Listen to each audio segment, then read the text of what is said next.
So every Thursday at 7, I'm reading this, we have something called the Sloth, not the moth, the Sloth,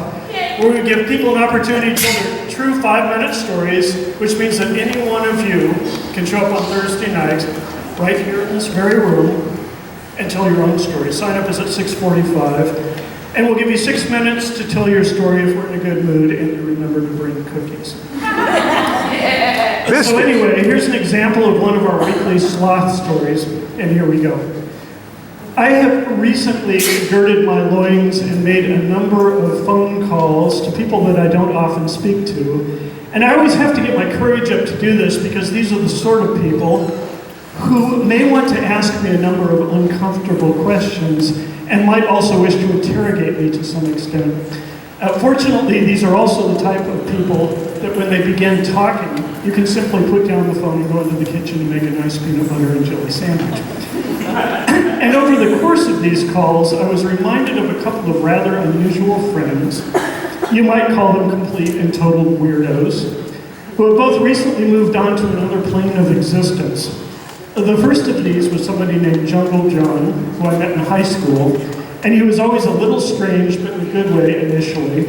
and was in the possession of a younger brother and sister who we usually referred to as the mole and the human fly.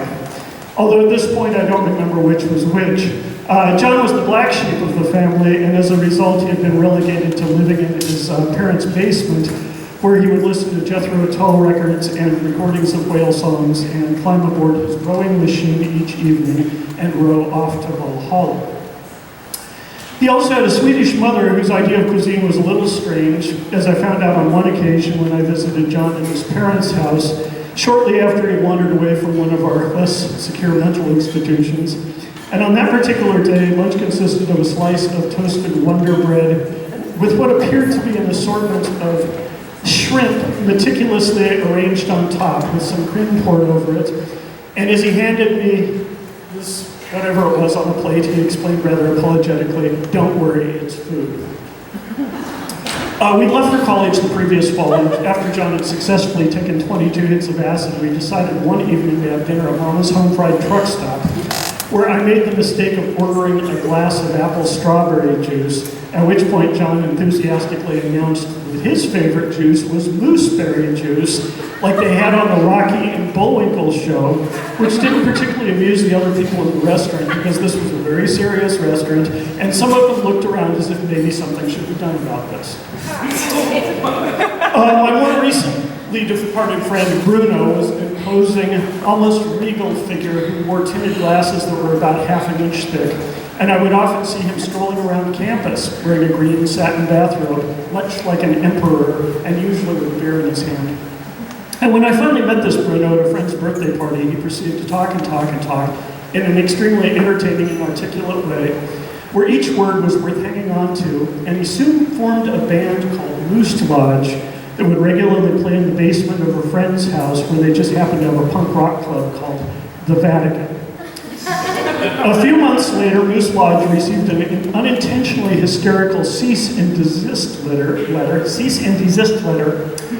from something called the Loyal Order of Moose, headquartered in Mooseheart, Illinois, which caused us to wonder if their lawyers really didn't have anything better to do than send out cease and desist letters to punk rock bands that just happened to borrow their name.